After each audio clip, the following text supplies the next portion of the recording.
एक टीचर आपको एक स्ट्रक्चर वे में गाइड कर देना, अभी लास्ट के 80 दिन भी बचे हैं जेईई में। तो सर सबसे पहला क्वेश्चन ये है बच्चों का कि जैसे वन शॉट लेक्चर वगैरह करने चाहिए, नहीं करने चाहिए? एडवांस के क्वेश्चंस भी करता है, एडवांस की थ्योरी पढ़ता है, तो वो उसी को एक्स्ट्रापोलेट करता है कि शायद जेईई में भी ऐसा पूछते हो। कुछ चैप्टर्स ज़्यादा इंपॉर्टेंट है एज कम्पेयर टू अदर्स। जो बच्चे मोस्टली वन शॉट देख रहे हैं ना, उनके लिए क्या अप्रोच आप बताना चाहोगे मैकेनिक्स और रोटेशन जैसे पर्टिकुलर चैप्टर? रोटेशन के साथ साथ अपन एक दो टफ चैप्टर और लेते हैं, जैसे ईएमआई भी थोड़ा सा टफर काइंड है। और मैं बिल्कुल क्लियरली बोल रहा हूँ कि कोई 100 में से एक सवाल सीटीआरएम का आ जाए और बाकी चैप्टर्स पर ये डिपेंड नहीं है। Sir what is the biggest mindset shift of a JEE aspirant must adopt to enjoy physics? बच्चों का ये क्वेरी था कि जिनका भी जेईई मेंस आने वाला है 80 दिन में, 90 दिन में। और सबसे बड़ी दिक्कत जो है वो है परफेक्शनिस्ट होना। ट्रेंड आया है बोर्ड का, उस तरह के खूब सारे पेपर। तो नमस्कार दोस्तों, मेरा नाम रोहित चॉय, करेंटली मैं आईटी दिल्ली के मैथमेटिक्स एंड कंप्यूटिंग ब्रांच का स्टूडेंट हूँ। और आज हमारे साथ है फिजिक्स के द गोट एबीजे सर। और एक रीज़न मेरा लाने का ये था क्योंकि मैं सर से बहुत ज़्यादा इंस्पायर्ड था, क्योंकि सर ने फ्री लेक्चर्स यूट्यूब पे बहुत दे रखे हैं और बहुत अच्छे क्वालिटी वाले लेक्चर थे। और सेकेंडली एज अ भाई मेरा ये पर्सनल मानना है कि रैदर देन यूट्यूबर भैया दीदी के फॉलो करने से अच्छा एक टीचर आपको एक स्ट्रक्चर वे में गाइड कर देना, अभी लास्ट के 80 दिन भी बचे हैं जेईई मेंस में, तो डिस्ट्रैक्ट कम होगा और पढ़ाई पे ज़्यादा मोटिवेटेड रहेगा। तो इसके लिए मैंने क्या करा है, जो भी आपके कमेंट्स है ना, और जो भी टेलीग्राम पे जो डाउट वगैरह आप मेरे को भेजते हो, तो मैं सर से ही पूछ लूंगा। जैसे फिजिक्स में बहुत बच्चों का क्वेश्चन में फंसता है, तो सब कुछ मैं एकदम इन डिटेल पूछ लूंगा। बिफोर मूविंग फॉरवर्ड सर को मैं लेके आया हूँ। एक बार वीडियो का लाइक है, मैं 5000 लाइक का रखता हूँ, उम्मीद करता हूँ पूरा हो जाए, बट यहाँ से स्टार्ट करते हैं। एक बार मेरी इज्जत के लिए तो लाइक कर देना, बट स्टार्ट करते हैं। तो सर सबसे पहला क्वेश्चन ये है बच्चों का कि जैसे वन शॉट लेक्चर वगैरह करने चाहिए, नहीं करने चाहिए? और कुछ कुछ बच्चों का ये था कि आपने वन शॉट लेक्चर क्यों नहीं डाले? ये ना अगर कोई, जैसे मैंने बहुत सारे बच्चे ऐसे देखे जो सिर्फ और सिर्फ है ना सुबह उठते हैं, पूरे दिन भर वन शॉट देखते हैं, फिर सो जाते हैं, फिर अगले दिन फिर से उठते हैं, फिर से पूरे दिन वन शॉट देखते हैं और फिर वो सो जाते हैं। और वो कहते हैं कि हमारा सारा सिलेबस कंप्लीट है, मेरे नंबर नहीं आ रहे हैं, मेरे 50 नंबर आ रहे हैं, मेरे 60 नंबर आ रहे हैं तीनों सब्जेक्ट मिला के। तो मैं उस बच्चे से कहूँगा कि है ना, जो जेई की प्रिपरेशन है ना, वो ऑफ कोर्स एक साइंस और मैथ्स जैसे सब्जेक्ट से रिलेटेड है ऑफ कोर्स। तो वो सारे के सारे उसमें नंबर आपके तभी आ पाएंगे, आपके अच्छे नंबर तभी आ पाएंगे जब आप कोई कॉन्सेप्ट सीखोगे और उसको अप्लाई करोगे, टेस्ट दोगे। तो एक पूरा का पूरा मतलब एक होलिस्टिक अप्रोच उसके अंदर होनी चाहिए। जो बच्चे मोस्टली वन शॉट देख रहे हैं ना, वो ना तो सवाल कर रहे हैं, ना वो रिवाइज कर रहे हैं, ना वो टेस्ट दे रहे हैं।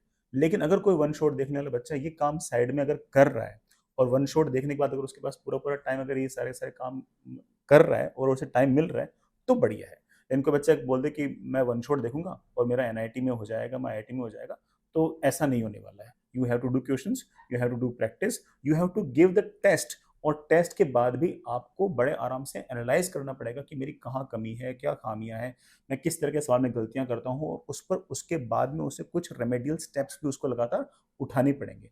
तब जाके उससे कोई ना कोई बात इस तरह से बनेगी। तो हम्म। सिर्फ वन शॉट देखने से कोई उम्मीद ना करे कि उसका एनआईटी में सिलेक्शन होगा, ट्रिपल में सिलेक्शन होगा। उसके लिए उसे और भी सारे सारे बाकी कामों से करने ही पड़ेंगे। तो सर जैसा कि मैंने खुद भी ऑनलाइन प्रिपरेशन करी है, तो मैं जहाँ तक मानता हूँ कि वन शॉट चैप्टर जो है ना, सबसे पहला टारगेट करो कि डिटेल वैसे ही हो जाए सारा कुछ, क्योंकि वो एक स्ट्रक्चर प्रोवाइड करता है बच्चों को। अगर किसी बच्चे को वन शॉट की नीड पड़ रही है, तो only one shot is not the solution, मेरे को जहाँ तक लगता है। और उसके अलॉन्ग क्वेश्चंस करो, बहुत सारे क्वेश्चंस करो। पीवाईक्यू लास्ट 10 ईयर्स के अगर आप करोगे तो उसमें 10-15 हज़ार क्वेश्चन तो ऑलरेडी एनटीए ने दे रखे हैं, तो वो बहुत बच्चों को हेल्प करेगा। तो वो उस अप्रोच से जा सकते हैं। बट सर मैं एक पर्सनल आपसे रिक्वेस्ट करूंगा ऑन कैमरा भी, कि आप ना वन शॉट लेक्चर डालो, फिर उसके बाद मैं उसको I will be the first viewer, है ना? क्योंकि वन शॉट बच्चों को जनरली हेल्प करता है, रिवीजन पर्पस में भी बहुत हेल्प करता है। और आपके अगर डिटेल वन शॉट है, तो उसमें पीवाई क्यूज वगैरह भी आप करवाओगे तो बहुत हेल्प होगी बच्चों की। I will try, I will surely try. तो आपके लिए मैंने रिक्वेस्ट करा, तो देखते हैं। अगर सर का वन शॉट आता है तो it will be a dream come true for सब जेई एस्पिरेंट्स के लिए। तो मैं on behalf of every JEE aspirant request कर रहा सर से। श्योर। और उसके बाद फिजिक्स से कुछ कुछ आ जाते हैं कि फिजिक्स में ना, जैसे बहुत बच्चों को क्वेश्चन फंसते हैं, जैसे रोटेशन वाले चैप्टर उनको डिफिकल्ट लगते हैं, तो उनके लिए क्या अप्रोच आप बताना चाहोगे मैकेनिक्स और रोटेशन जैसे पर्टिकुलर चैप्टर्स? जैसे चलो एक काम करते हैं, रोटेशन के साथ साथ अपन एक दो टफ चैप्टर और लेते हैं, जैसे ईएमआई भी थोड़ा सा टफर काइंड का ही पूछते हैं। रोटेशन थोड़ा सा बदनाम ज्यादा है और उतना बुरा है हम्म। नहीं। रोटेशन बच्चों को इसलिए मुश्किल लगता है क्योंकि बच्चा ना एडवांस के क्वेश्चंस भी करता है, एडवांस की थ्योरी पढ़ता है। तो वो उसी को एक्स्ट्रापोलेट करता है कि शायद जेईई मेन में भी ऐसा पूछते होंगे। ऐसा नहीं है। मैंने अभी पीआईक्यू एक्सप्रेस के सॉल्यूशंस बनाए, तो मैंने 19 से लेके 25 तक के जितने पीआईक्यूज थे ना, वो सारे सारे मैंने किए, और हर सवाल को मैं विद इन 1 मिनट के आसपास करने की कोशिश करता हूँ। तो मैंने पाया कि लगभग लगभग 50% के आसपास सवाल जो आरबीडी के थे वो ईजियर साइड के ही थे। उसमें से भी मोस्टली सवाल जो थे वो मोमेंट ऑफ इनर्शिया के सवाल थे, जिसमें कोई टॉर्क नहीं लग रहा, कोई एंगुलर मोमेंटम नहीं लग रहा, कोई प्योर रोलिंग नहीं लग रही, कोई भी हाई फाई कॉन्सेप्ट नहीं लग रहा। सिर्फ और सिर्फ मोमेंट ऑफ इनर्शिया पूछ रहे हैं, और मोमेंट ऑफ इनर्शिया तो हर बच्चा कर सकता है। जिस बच्चे को फॉर्मूला अगर याद हो और बेसिक बेसिक उसे डेफिनेशन अगर याद हो, तो वो बड़े आराम से मोमेंट ऑफ इनर्शिया का सवाल कर सकता है। तो कई बार मुझे ऐसा लगता है कि आरबीटी थोड़ा बदनाम ज्यादा है, उतना बुरा चैप्टर वो है नहीं। इवन जो बच्चा आरबीटी छोड़ के जा रहा है ना, मुझसे भी कहूंगा कि एटलीस्ट मोमेंट ऑफ इनर्शिया वाला जो सेक्शन है ना, वो जरूर करके जाए। मोमेंट ऑफ इनर्शिया वाले में तो कोई हाई आईक्यू, कोई हाई एप्टीट्यूड, कोई हाई एनालिटिकल स्किल की आवश्यकता है ही नहीं। एटलीस्ट मोमेंट ऑफ इनर्शिया करके जाए। बाकी वाला पोर्शन आपकी मर्जी है। बाकी वाले पोर्शन में भी अगर किसी बच्चे ने अगर इक्विलिब्रियम, टॉर्क बैलेंस करने वाला काम कर रखा है, torque is equals to I alpha का बेसिक बेसिक अगर उसे आइडिया है, और टॉपलिंग का एक बेसिक आइडिया है, टॉपलिंग भी अगेन एक तरह से इक्विलिब्रियम का ही एक्सटेंशन ही है, अगर इतना आइडिया है तो काम चल जाएगा। बहुत ज्यादा combined translational plus rotational motion के सवाल जेईई मेन में नहीं पूछते, और मैं बिल्कुल क्लियरली बोल रहा हूँ कि कोई 100 में से एक सवाल सीटीआरएम का आ जाएगा, बाकी कोई सवाल ऐसा नहीं आएगा। तो बिल्कुल रिलैक्स तरीके से बड़े आराम से आरबीटी पढ़ा जा सकता है। मोमेंट ऑफ इनर्शिया पर फोकस थोड़ा सा ज्यादा रखें तो बड़े आराम से चैप्टर हो जाएगा। मैं अगेन ये वाली बात एक्स्ट्रापोलेट करके मैं ईएमआई के लिए बोलता हूँ। ईएमआई भी अगेन थोड़ा सा टफर काइंड ऑफ टॉपिक है, जिसमें कॉन्सेप्ट्स थोड़े से अच्छे होते हैं और समझने में थोड़ा सा समय लगता है, कॉम्प्रिहेंड करने में थोड़ा सा समय लगता है। बट अगेन किसी बच्चे ने अगर क्लास नोट्स अगर बढ़िया से कर रखे हैं और बेसिक बेसिक अगर फॉर्मूला अगर याद रखें, तो बड़े आराम से उसको सारे के सारे सवाल देखे हुए उसे लग जाएंगे। 19 से लेकर 25 के पीवाईक्यूज कर लीजिए, और सारे के सारे जो सवाल इस साल भी आने वाले होंगे वो उन्हीं सवालों के अंदर वैल्यू चेंज या फिर पैटर्न थोड़ा सा, मतलब जैसे पहले जो सवाल था वो लेट से कि इंटीजर में था, उसको एससीक्यू में कन्वर्ट कर देंगे, एससीक्यू को इंटीजर कन्वर्ट कर देंगे, ऐसे ही सवाल बार बार वो लगातार पूछते रहते हैं। तो टफ वाले टॉपिक्स के अंदर भी मामला लगभग लगभग वैसा सही है। थोड़ा सा क्लास नोट्स को फोकस ज्यादा रखें, और उस सेक्शन में देखें कि ज्यादा इंपॉर्टेंट सेक्शन कौन सा है। जैसे मैंने आरबीडी बता दिया कि मोमेंट ऑफ इनर्शिया थोड़ा सा ज्यादा इंपॉर्टेंट है, सीटीआरएम काफी कम इंपॉर्टेंट है। इसी तरह से ईएमआई के अंदर अगर हम देखें तो कोई बच्चा का मान लो कोई सर्किट अगर सॉल्व करना उसको अगर आता है, और मेन अगर फेराडेज और लेंज अगर उसे बेसिक बेसिक अगर आता है, तो उसका सवाल सही हो ही जाए। तो इन पे फोकस थोड़ा सा ज्यादा करें।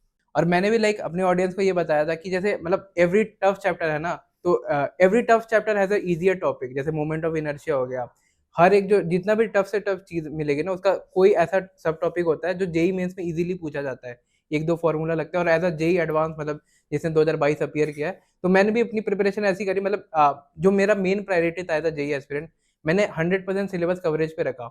मैं आजकल देखता हूँ कि बहुत सारे वीडियो ऐसे बनते हैं कि भाई हाई वेटेज टॉपिक ही बस कर लो, या 10-15 चैप्टर फिजिक्स से कर लो, उससे 99% आ जाएगी, नहीं आ जाएगी।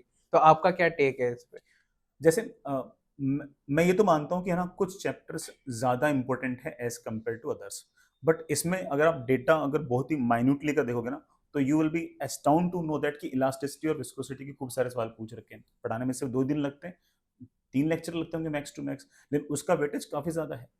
मॉडर्न फिजिक्स का वेटेज बहुत ज्यादा है, मॉडर्न फिजिक्स। आरबीडी का वेटेज बहुत ज्यादा है, सेंटर ऑफ मास का वेटेज कम है। लेकिन हाँ। बच्चा मन में क्या सोच कर चलता है कि सेंटर ऑफ मास और आरबीडी शायद बराबर इंपॉर्टेंट हो, कि ऐसा नहीं है। लेकिन कोई बच्चा बोलते हैं कि सर आरबीडी बहुत इंपॉर्टेंट है, तो चलो एक काम करता हूँ, मैं आरबीडी पढ़ लेता हूँ। ऐसा थोड़ी यार, आरबीडी तो तब आएगा ना जब तेरे को वर्क पावर एनर्जी आता होगा, सेंटर ऑफ मास आता होगा, सर्कुलर मोशन आता होगा, तब जाके आरबीडी का सवाल होगा ना। ऐसे अपने आप तो नहीं होगा।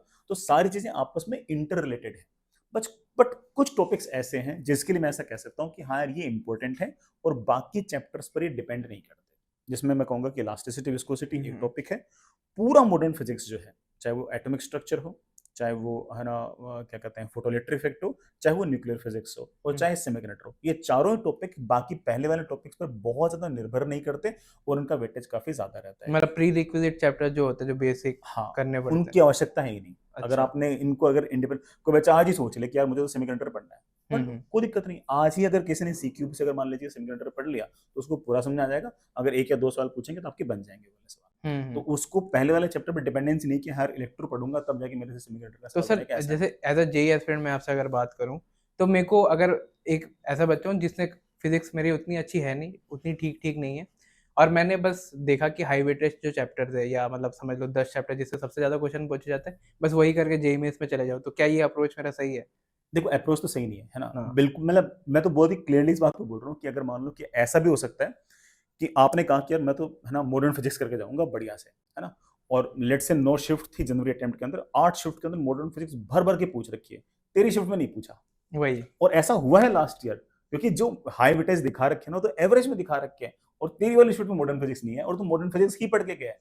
तो अगर आप बिल्कुल फुल प्रूफ जाना चाहते हो, आपको सारे टॉपिक पढ़ने चाहिए। खास तौर से जो टॉपिक आप छोड़ के जाओगे, उसके आसान-आसान फॉर्मूला बेस्ड सवाल पूछ लेते हैं। बच्चे इलेक्ट्रोमैग्नेटिक वेव छोड़ के जाते हैं। पूछ क्या रखा होता है? इलेक्ट्रिक फील्ड दे रखी है, सी दे रखी है, बी बताओ। अब इससे आसान सवाल क्या होगा? म्यू आर दे रखा है, एप्सिलॉन आर देखा है, रिफ्रैक्टिव इंडेक्स पूछ हुँ, रखा है। इससे आसान सवाल क्या होगा? और बच्चा पूरा-पूरा इलेक्ट्रोमैग्नेटिक वेव छोड़ के जा रहा है और सिर्फ और सिर्फ 2 ही फॉर्मूला पे सारे सवाल पूछ रखे हैं। तो मैं चैप्टर छोड़ने को बिल्कुल भी सजेस्ट नहीं करूँगा। हुँ, चैप्टर करके जाने चाहिए। अगर आप छोड़ रहे हो, तो भी मान के चलो कि ना आपको फिर ऐसे मन ही मन मनाना पड़ेगा कि हाँ ठीक है, अगर मैं चैप्टर छोड़ रहा हूँ तो उसका सवाल आएगा, तो मेरे को छोड़ना ही पड़ेगा। आप उस टाइम ये प्रार्थना नहीं कर सकते कि हे भगवान, इसका सवाल ना पूछो। भगवान तो सवाल पूछेंगे पूछेंगे। एनटी वालों को पता है कि आप कौन से चैप्टर छोड़ के आ रहे हो, उनके सवाल पूछेंगे। तो इसलिए थोड़ा-सा सारे चैप्टर ही करके जाएँ। हाँ, जैसे लाइक मतलब मैं ना आपको खुद ये चीज़ बता सकता हूँ एज़ अ जेईई एस्पिरेंट मतलब आप ना लाइक यूट्यूबर्स की बात छोड़ो, आप 100% सिलेबस कवरेज पे ध्यान दो, है ना? योर फर्स्ट प्रायोरिटी है कि 100% सिलेबस कवर हो जाना चाहिए। बाय एनी चांस अगर आपका नहीं होता, मैं आपको बोलूँगा कि वन शॉट से कर सकते हो ताकि एक बेसिक जो कोर कांसेप्ट है, जो फॉर्मूला वाले क्वेश्चन है, वो तो निकल जाए जेईई बिल्कुल। मेंस के।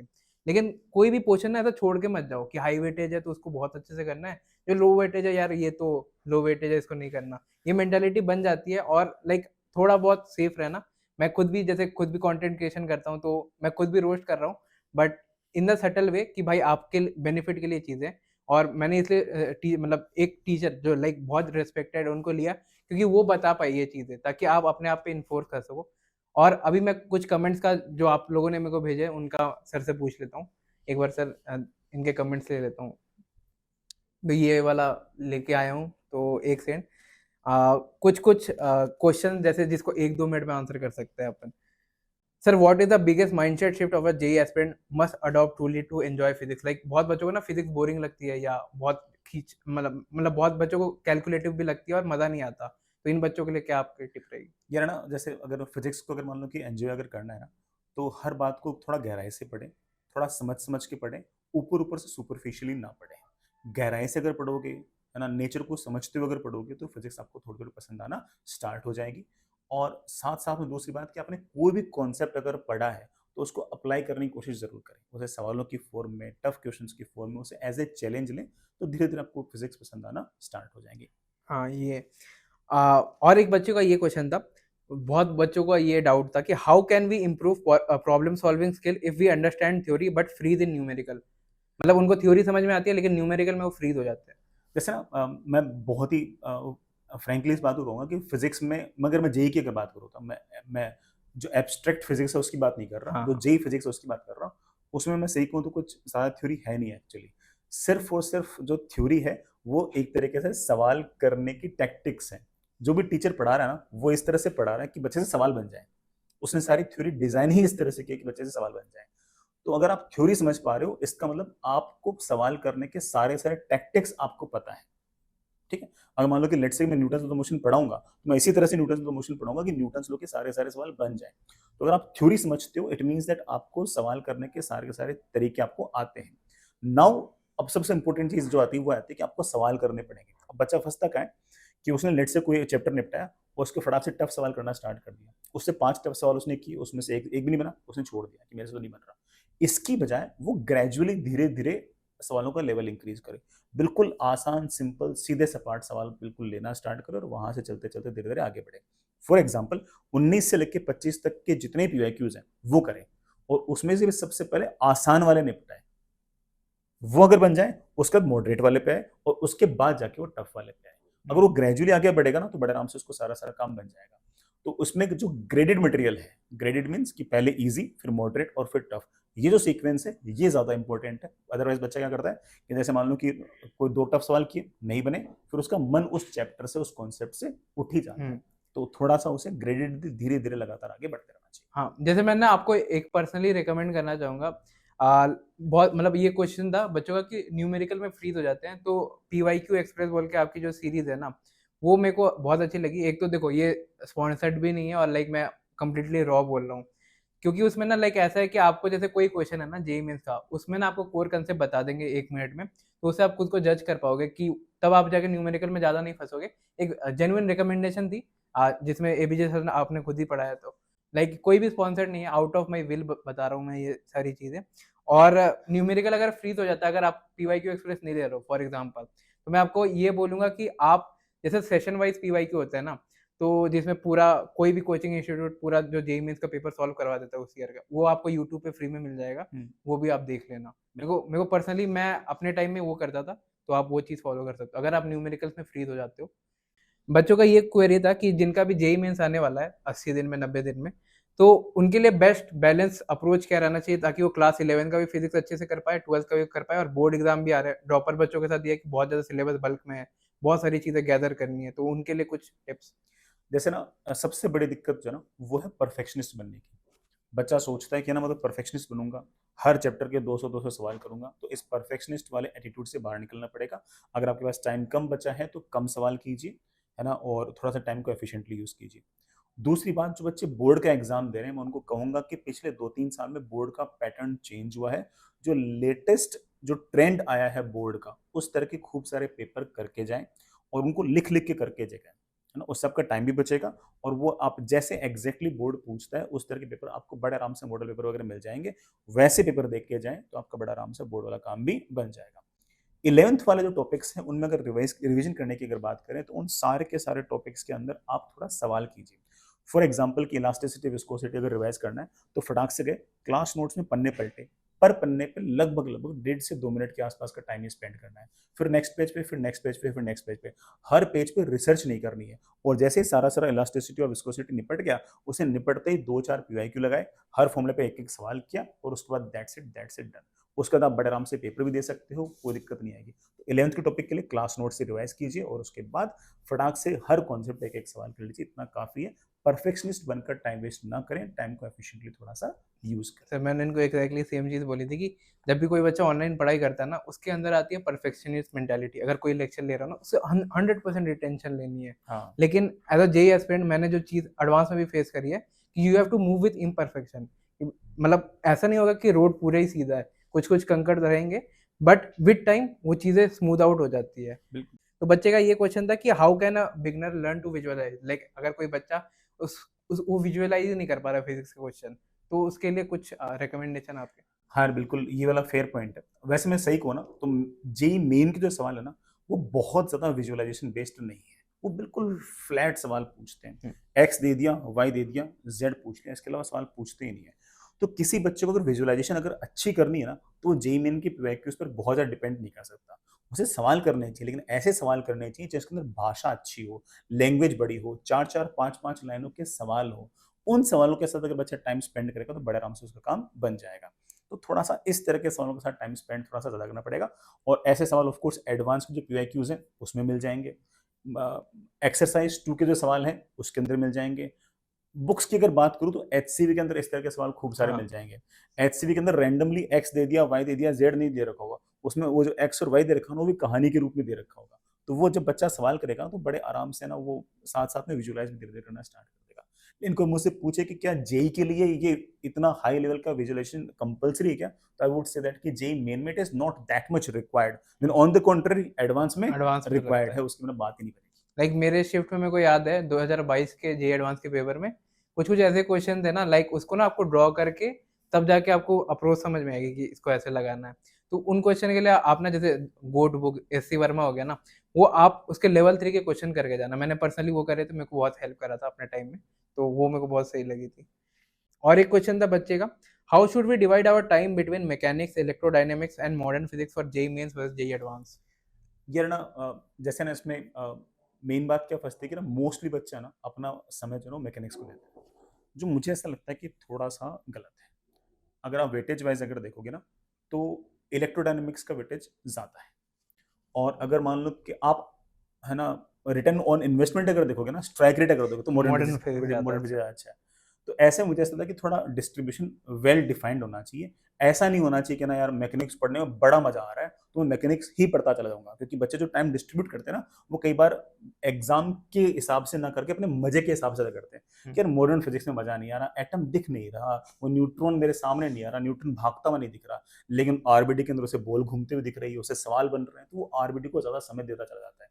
तो ऐसे केस में मुझे ऐसा लगता है कि टाइम का डिस्ट्रीब्यूशन थोड़ा सा एग्जाम ओरिएंटेड भी होना चाहिए, अपने जो मतलब जो पर्सनल एलिनेशन है ना उसके अलावा भी। तो मुझे ऐसा लगता है कि ना सबसे ज़्यादा समय इलेक्ट्रोडायनेमिक्स डिमांड करता है, उसके बाद मैकेनिक्स करता है, और ऑफ कोर्स लास्ट में मॉडर्न फिजिक्स, क्योंकि मॉडर्न फिजिक्स में मॉडर्न फिजिक्स सिंपल है इनमें थोड़ा। थोड़ा सिंपल भी है और टॉपिक्स कम भी कर दिए, हम्म, एक्सरे हटा दिया, न्यूक्लियर फिजिक्स के अंदर रेडियो एक्टिविटी पूरा ही हटा दिया, तो इस कारण से जो मॉडर्न फिजिक्स में नियरली 20% के आसपास सिलेबस वैसे ही कम हो गया, तो इसलिए बड़े आराम से मॉडर्न फिजिक्स तो कम समय में भी हो जाता मतलब मैं एज ऑन बिहाफ ऑफ बच्चों का बोलना चाहूंगा, और आप लोग भी रिलेट करोगे। हमारे अंदर ना वो वाली चीज रहती है, अगर हमारा कोई चैप्टर स्ट्रांग है ना, तो स्ट्रांग चैप्टर स्ट्रांग रह जाता है, वीक चैप्टर और वीक रह जाता है। सही तो बात पूरा एकदम ऐसा डिस्ट्रीब्यूशन है कि एक चैप्टर मेरे को अच्छा से आता है, वो बहुत अच्छे से आता है, उसमें कोई भी क्वेश्चन दे दे मैं कर लूंगा। और एक चैप्टर मेरे को नहीं आता, उसका बेसिक क्वेश्चन भी दे दे तो मैं गया हाँ, खत्म। लेकिन जो आपको बहुत अच्छे से आता है ना, उसका भी एक ही सवाल पूछेंगे, हाँ, और वो भी in the all the probabilities आसान से पूछेंगे, तो वो कितना अच्छा आता है, वो कोई फायदा तो आप ले नहीं पाए। जो चैप्टर आप छोड़ के गए हो, उसका भी आसान से सवाल पूछेंगे, वो आप कर नहीं पाओगे, तो मतलब ओवरऑल नुकसान हाँ, होगा। जैसे मतलब रिमेंबर कि आपको ना एक एग्जाम देना है, आपको ना किसी सब्जेक्ट का प्रोफेसर नहीं बनना कि भाई मॉडर्न फिजिक्स अच्छे से आती है तो मॉडर्न फिजिक्स में रिसर्च करूंगा बाद में जाके। वो बाद में कर लेगा, लेकिन अभी तो पहले जेई तो अभी निकालना ही बस है। जेई ओरिएंटेड पढ़ाई करो।